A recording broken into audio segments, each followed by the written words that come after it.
Kiki Saputri kabarkan telah melahirkan anak pertama. Putrinya dinamai Baby Kaya. Kebahagiaan tengah menyelimuti pasangan Kiki Saputri dan Muhammad Khairi. Komedian kelahiran 1993 ini baru saja melahirkan anak pertamanya, seorang bayi perempuan yang diberi nama Kaya, pada 20 Februari 2025. Kabar bahagia tersebut diumumkan langsung oleh Kiki melalui akun Instagram pribadinya.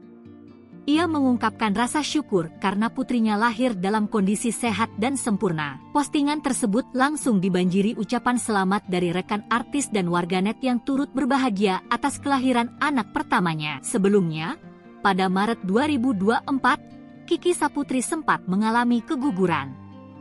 Ia mengungkapkan kelelahan akibat aktivitas padat serta kondisi kista ovarium membuat janinnya tidak berkembang. Belajar dari pengalaman itu, Kiki kini lebih fokus menjaga kesehatannya agar kejadian serupa tidak terulang. Kista ovarium yang sempat menjadi penyebab kegugurannya juga telah diangkat, dan Kiki lebih berhati-hati dalam menjaga kondisi tubuhnya.